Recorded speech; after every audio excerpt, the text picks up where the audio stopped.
Hello students, today we are going to see the second chapter of material science, that is atomic structure and interatomic bonding. So let's start with the topic atomic structure. Atomic structure namukku familiar aanu, you have seen, you have studied in quantum mechanics too. അപ്പോൾ ഇതിൽ വളരെ basic ആയിട്ടുള്ള മോഡലാണ് ഇവിടെ നമ്മൾ പറയുന്നത്, bore atom model. അപ്പോൾ അതിൽ there will be electrons in orbits, and there are different quantum numbers. That n represents the principal quantum number, and that is the order of the orbit. First orbit, second orbit, അങ്ങനെയുള്ള orbit ഏതാണെന്ന് പറയുന്നതാണ് principal quantum number. അതുപോലെ നമുക്ക് proton നമ്പറിന് set എന്നും neutron number of ന്യൂട്രോൺസിന് n എന്നും represent ചെയ്യുന്നുണ്ട്. And atomic mass will be the sum of the number of protons and number of neutrons, and that will be A is equal to Z plus n ആയിരിക്കും. പിന്നെ electron configuration നമ്മൾ പറയുകയാണെങ്കിൽ electron configuration there will be discrete energy states. ഇപ്പോൾ energy സ്റ്റേറ്റ്സിൽ എപ്പോഴും electron prefer to occupy the lower energy state. അപ്പോൾ lower energy state നമുക്കറിയാം എനർജിൻ്റെ ഓർഡറിലാണ് നമ്മൾ ഓർബിറ്റ്സ് ഉള്ളത്. And the quantum number n is ranges from 1 to infinity. In theory it is infinity, it will not be infinity, it will be a maximum, it will be integers. So n 1 2 3 4 etc. And n 1 ആകുമ്പോൾ s ആണ്. അങ്ങനെ അതിൽ electrons ഫിൽ ചെയ്ത് അങ്ങനെ lowest available energy state ആണ് എപ്പോഴും electron prefer ചെയ്യുന്നത്. And the n values are in the increasing order of energy. പിന്നെ നമുക്കറിയുന്ന കാര്യമാണ് ഒരു സ്റ്റെബിലിറ്റി ഓഫ് എൻ ആറ്റം, അത് പറയുന്നത് സ്റ്റേബിൾ ഇലക്ട്രോൺ കോൺഫിഗറേഷൻ വെച്ചിട്ടാണ്. അപ്പോൾ എപ്പോഴും ബോണ്ടിങ് അങ്ങനെ ഒരു ആറ്റം തയ്യാറാവുന്നത് അതിന് സ്റ്റെബിലിറ്റി അറ്റൈൻ ചെയ്യാൻ വേണ്ടിയിട്ടാണ്. Stable electron configuration have complete S and P subshells. Subshells SP എന്ന് പറയും നമ്മൾ tend to be unreactive. Unreactive ആവുന്ന എപ്പോഴാണ് എസ് ആൻഡ് പി സബ്ഷെൽസും കംപ്ലീറ്റ്ലി ഫിൽഡ് ആവുന്ന സമയത്ത്. അപ്പോൾ അതിനെ നമ്മൾ നോബിൾ ആറ്റംസ് ആണെന്ന് നമ്മൾ പറയും. അതിന് ഈ elements helium, neon, argon, krypton Noble gases ആണ്. And they have completely filled S and P subshells. അപ്പം എപ്പോഴും ബോണ്ടിങ്ങിലേക്ക് ഒരു ആറ്റം പോകുന്നത് എന്തുകൊണ്ടാണ്? ഈ S and P subshells incomplete ആവുന്ന സമയത്ത് അതിന് സ്റ്റെബിലിറ്റി അറ്റൈൻ ചെയ്തിട്ട് ഈ നോബിൾ എലിമെൻസിൻ്റെ കോൺഫിഗറേഷനിലേക്ക് എത്താൻ വേണ്ടിയിട്ടാണ് അത് ബോണ്ടിങ്ങിൽ ടേക്ക് പാർട്ട് ചെയ്യുന്നത്. Okay, so let see what is bonding forces and energies. ഇതാണ് നമുക്ക് വളരെ കൂടുതലായിട്ട് ഡീറ്റെയിൽ ആയിട്ട് പഠിക്കാനുള്ളത്. സോ ബോണ്ടിങ് ഫോഴ്സസ് എന്താണെന്ന് നോക്കാം. ബോണ്ടിങ് ഫോഴ്സസ് നമ്മൾ പഠിക്കാൻ വേണ്ടിയിട്ട് let us consider to atoms. they are separated, they are infinitely separated at first. So അപ്പോൾ നമ്മൾ an understanding of many physical properties of materials is predicted on the knowledge of the interatomic forces that bind the atoms together. Interatomic forces എങ്ങനെയാണ് എന്നുള്ളതിന് depend ചെയ്തിട്ടായിരിക്കും അതിൻ്റെ properties എല്ലാം ഉണ്ടാവുക. അപ്പോൾ അതുകൊണ്ട് തന്നെ നമുക്ക് വളരെ ഡീറ്റെയിൽ ആയിട്ട് ഇന്ററാറ്റോമിക് ഫോഴ്സസും അതിനെ അസോസിയേറ്റ് ആയിട്ടുള്ള എനർജീസ് എന്താണെന്നുള്ളത് ഡീറ്റെയിൽ ആയിട്ട് അറിയണം. Perhaps the principle of atomic bonding are best illustrated by considering the interaction between two isolated atoms as they brought into close proximity from infinite separation. അപ്പോൾ നമ്മൾ ഈ ഇന്ററാറ്റോമിക് ഫോഴ്സസിനെ അറിയാൻ വേണ്ടിയിട്ട് we are considering two atoms. They are brought in very close, വളരെ close ആയിട്ടുള്ള വളരെ ദൂരെ വെച്ചിട്ടുള്ള ആറ്റത്തിനെ ക്ലോസ് ആയിട്ട് പ്രോക്സിമിറ്റിയിലേക്ക് എത്തിക്കുകയാണ്. ക്ലോസ് പ്രോക്സിമിറ്റി എന്ന് പറഞ്ഞാൽ വളരെ അടുത്ത് എത്തിക്കുകയാണ് ഫ്രം ഇൻഫിനിറ്റ് സെപ്പറേഷൻ. അപ്പോൾ നിങ്ങൾ ഇമാജിൻ ചെയ്യുക, you have to atoms, they are infinitely separated at first, and you are bringing those to atoms very close. So ആ സമയത്ത് അതിനിടയിൽ ഉണ്ടാകുന്ന അതിൻ്റെ ഇൻട്രാക്ഷൻ എന്തായിരിക്കും, അതിനിടയിൽ എക്സിസ്റ്റ് ചെയ്യുന്ന ഫോഴ്സസ് എന്തായിരിക്കും എന്ന് നമ്മൾ സ്റ്റഡി ചെയ്യാൻ പോകും. ഓക്കെ, അപ്പോൾ അറ്റ് ലാർജ് ഡിസ്റ്റൻസ് എന്തായിരിക്കും, ഒരുപാട് ദൂരെ നിൽക്കുന്ന സമയത്ത് there will not be any interaction and you can say that the interactions are negligible. But as the atoms approach very close to each other, each exerts force on the other. അപ്പോൾ വളരെ അടുത്തേക്ക് വരുന്ന സമയത്ത് അത് തമ്മിൽ എന്താണ് interaction ഉണ്ടാവും and it will exert force on each other. അപ്പോൾ ഈ ഫോഴ്സസ് രണ്ട് ടൈപ്പ് ഉണ്ട്, attractive force and repulsive force. അപ്പോൾ ഇൻട്രാക്ഷൻ നമ്മളത് ഒന്നുകൂടെ നോക്കുകയാണ്. Consider the interaction between two isolated atoms as they bring to close from infinite separation. At large distance, the interactions are negligible, but as the atoms approach each other, the force it exerts a force on another. And these forces are of two types: attractive and repulsive. And the magnitude of each is a function of interatomic distance. അപ്പോൾ ഇത് വളരെ അടുത്തേക്ക് എത്തിക്കഴിഞ്ഞാൽ രണ്ട് type force ഇതിലുണ്ടാകും. ഒന്ന് attractive force ആയിരിക്കും, ഒന്ന് repulsive force ആയിരിക്കും. ഈ അട്രാക്റ്റീവ് ഫോഴ്സും റിപ്പൾസീവ് ഫോഴ്സിൻ്റെയൊക്കെ മാഗ്നിറ്റ്യൂഡ് എന്തിനെ ഡിപ്പെൻഡ് ചെയ്യും, അത് തമ്മിലുള്ള ഡിസ്റ്റൻസിനെ ഡിപ്പെൻഡ് ചെയ്യും. ഇന്ററാറ്റോമിക് ഡിസ്റ്റൻസിനെ ഡിപ്പെൻഡ് ചെയ്തിട്ടായിരിക്കും ഇത് തമ്മിലുള്ള ഫോഴ്സ് ഉണ്ടാവും.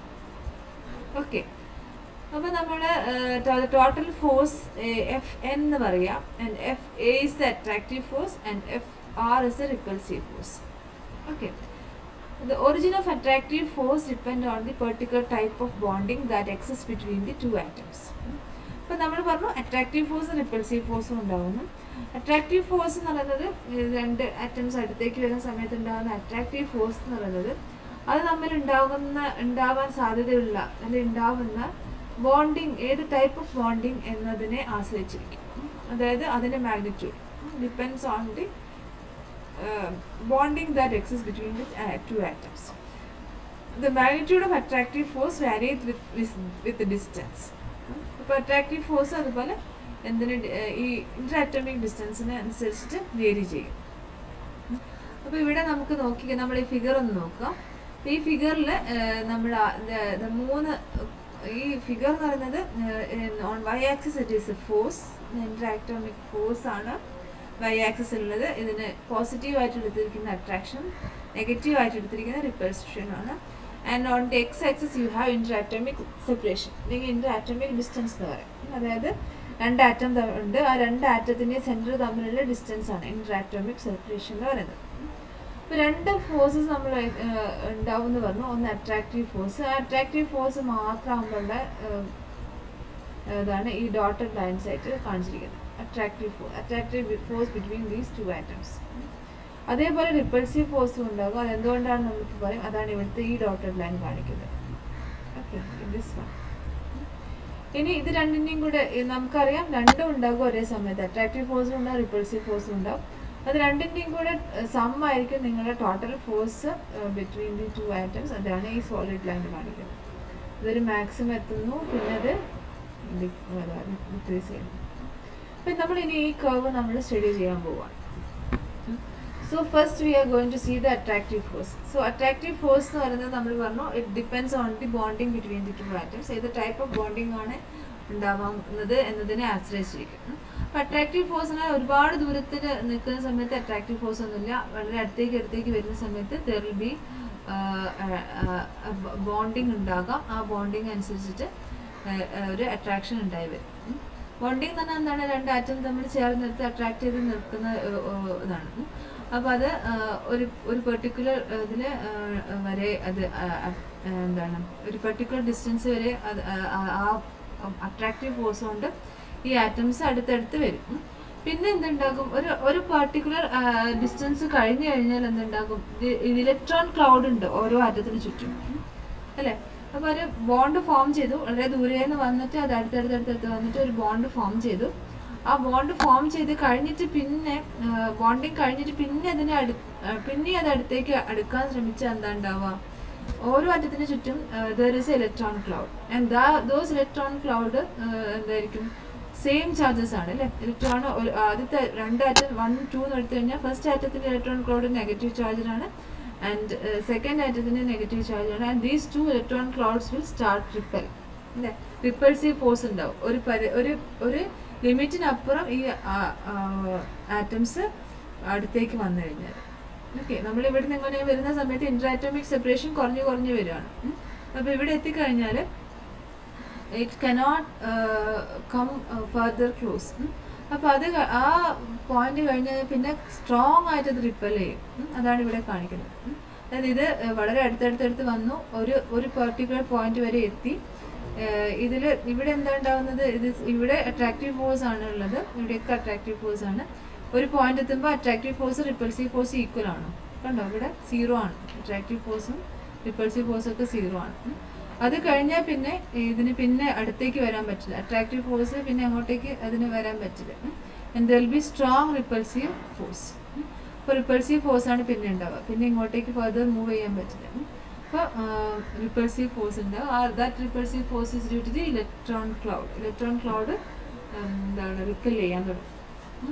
അപ്പോൾ അങ്ങനെയാണ് ഒരു സ്റ്റേബിൾ ഒരു ബോണ്ട് ഫോം ചെയ്യും. And that bond will have a bond length R0 എന്ന് പറയുന്നത് അതാണ്. അപ്പോൾ ഈ പെർട്ടിക്കുലർ ഡിസ്റ്റൻസ് ആണ് R0. ആ ഒരു പെർട്ടിക്കുലർ ഡിസ്റ്റൻസിൽ ഈ രണ്ട് ആറ്റം അവിടെ സ്റ്റേബിൾ ആയിട്ട് നിൽക്കും. അതിന് അടുത്തേക്ക് വരാൻ പറ്റില്ല, അതിന് ഫർദർ അടുത്തേക്ക് വരില്ല. ഓക്കെ, അപ്പോൾ അതാണ് നമ്മളിവിടെ പറയുന്നത്.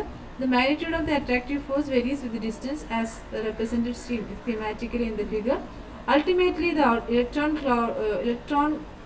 outer electron shells of two atoms begin to overlap and a strong repulsive force comes into play. The net force Fn between the two atoms is just the sum of the both attractive and repulsive components. That is, Fn is equal to Fa plus Fr. അപ്പോൾ നമ്മൾ പറഞ്ഞത് ഒരുപാട് ദൂരെ നിന്ന് രണ്ട് atoms വരുന്നു, and there will be attractive force between the two atoms and it will come very very close and a bond will be formed.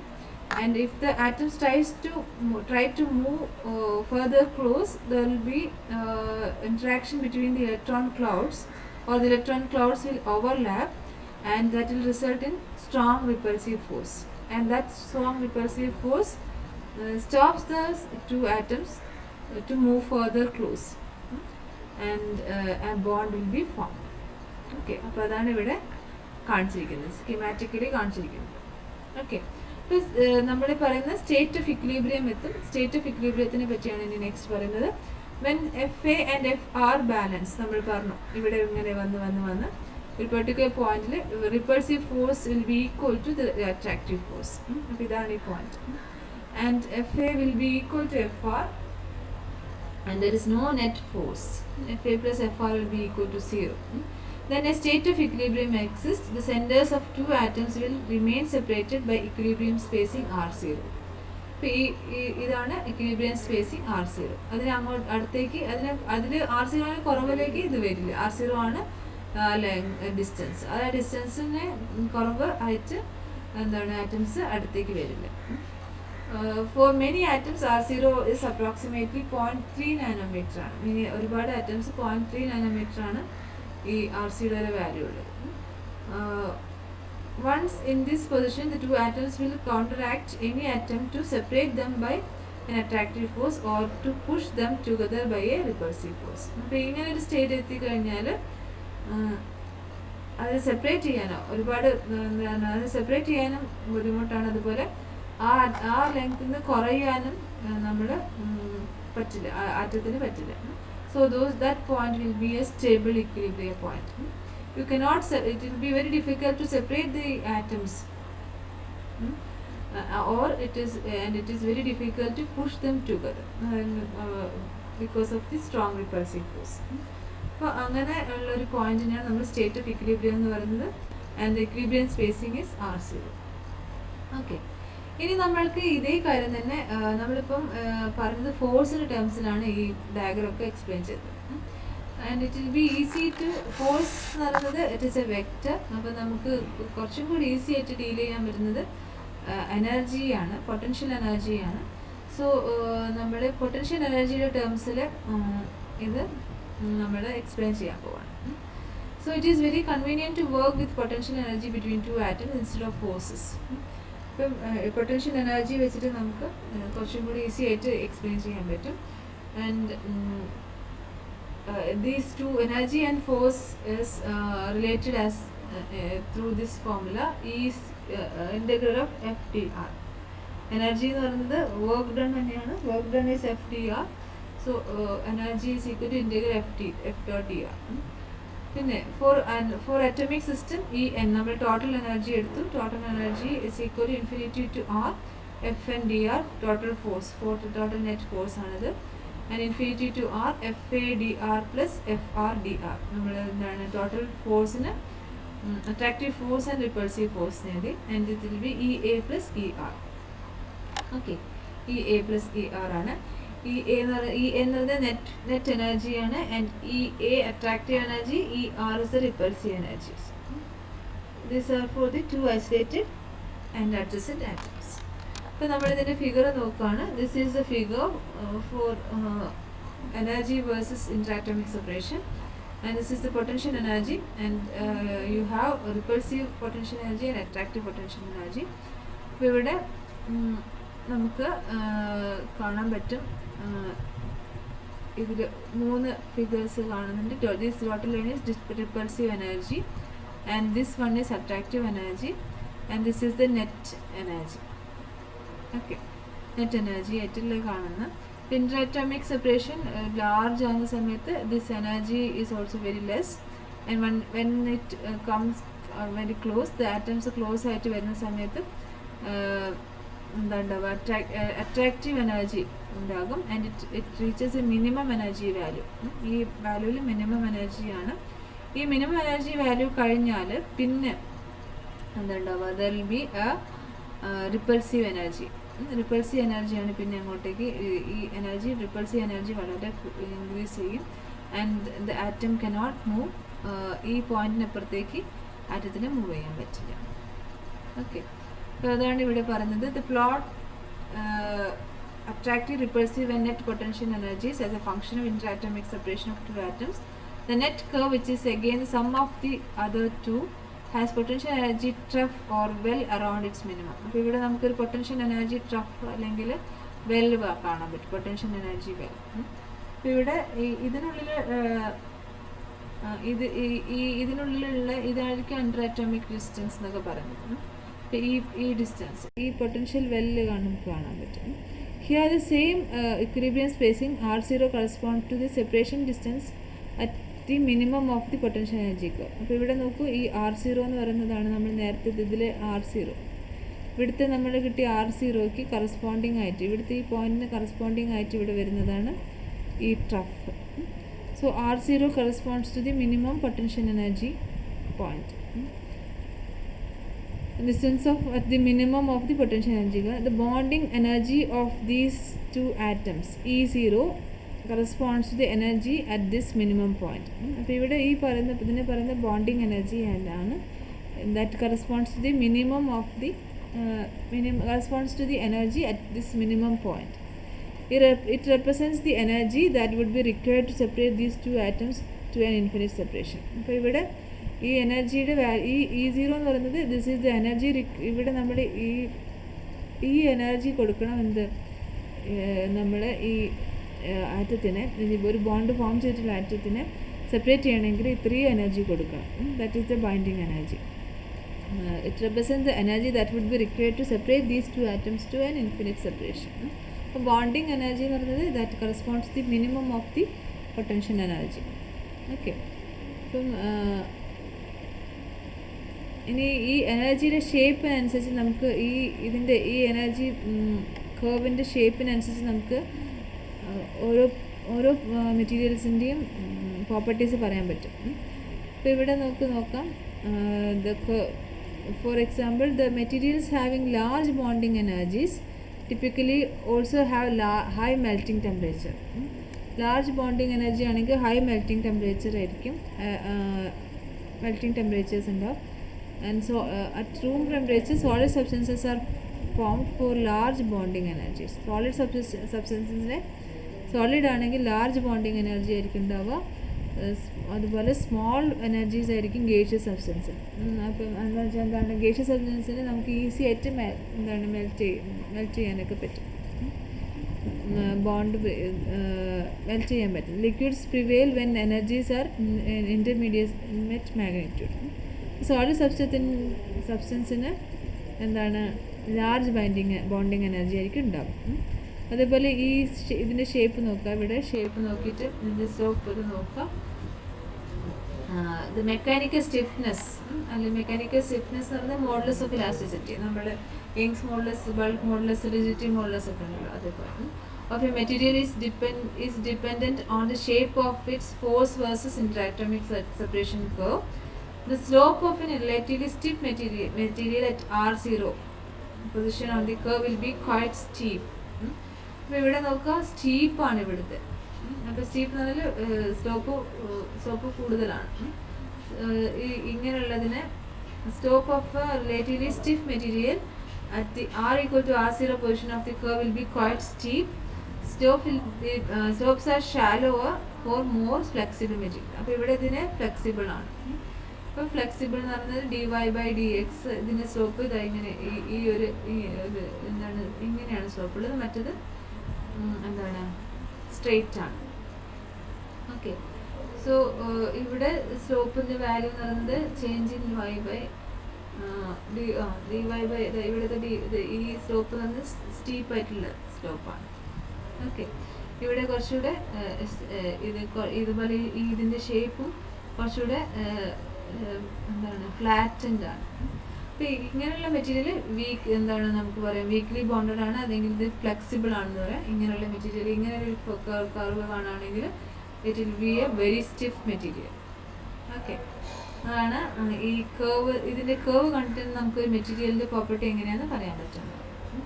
പിന്നെ അതേപോലെ ഇന്ററാറ്റോമിക് ഡിസ്റ്റൻസും furthermore how much a material expands on heating or contracts upon cooling, അതാണ് ഇവിടെ കാണിക്കുന്നത്. Plot of potential energy versus interatomic distance demonstrating the increase in interatomic separation with rising temperature. Temperature കൂടുന്നതനുസരിച്ച് interatomic distance കൂടുന്നതിനെ പറ്റി. With heating interatomic separation increases from R0 to R1, R1 to R2 അങ്ങനെ. ഇപ്പോൾ size temperature കൂടുന്നതനുസരിച്ചിട്ട് interatomic separation കൂടി വരുന്നു. പിന്നെ അതേപോലെ ഡീപ്പ് ആൻഡ് നാരോ ട്രഫ്. ഇവിടെ നോക്കിയാൽ ഡീപ്പ് ആൻഡ് നാരോ ട്രഫാണ്. Typically occurs for materials having large bonding energies. നല്ല വലിയ ബോണ്ടിങ് എനർജീസ് ഉള്ളത് നമുക്കിപ്പം കാണാൻ പറ്റും. ബോണ്ടിങ് എനർജി കൂടുതലാണ് ഇവിടെ. Normally correspond to low coefficient of thermal expansion and relatively small dimensional alterations for change in temperature. അപ്പോൾ അങ്ങനെയുള്ള മെറ്റീരിയൽസിന് കോഫിഷ്യന്റ് തെർമൽ എക്സ്പാൻഷൻ എന്ന് വെച്ചാൽ നമ്മൾ ടെമ്പറേച്ചർ കൊടുത്തു കഴിഞ്ഞാൽ അതിനുണ്ടാകുന്ന ഡയമെൻഷണൽ ചേഞ്ച് അത് വളരെ കുറവായിരിക്കും. അപ്പോൾ ഇങ്ങനെയൊക്കെ കാര്യങ്ങളൊക്കെ നമുക്ക് ഒരു ഈ കർവ്സിൽ നിന്ന് നമുക്ക് മനസ്സിലാക്കാൻ പറ്റും. അപ്പോൾ കർവ് കണ്ടു കഴിഞ്ഞാൽ നമുക്ക് മനസ്സിലാക്കണം ഇങ്ങനെയുള്ളൊരു കർവ് എന്ന് പറയുന്നത് it has very large bonding energy ഉണ്ടെന്ന് മനസ്സിലാക്കാം. അതേപോലെ ഇങ്ങനെയുള്ളൊരു കർവ് കണ്ടാൽ ഇത് സ്റ്റിഫ് മെറ്റീരിയൽ, ഇത് എന്താണ് ഫ്ലെക്സിബിൾ ആയിട്ടുള്ള മെറ്റീരിയൽ ആണ് എന്നൊക്കെ മനസ്സിലാക്കാൻ പറ്റും. ഓക്കെ, ഇത്രയാണ് ബോണ്ടിങ് എനർജീസ് ആൻഡ് ഫോഴ്സസ് എന്നുള്ളത്. Thank you.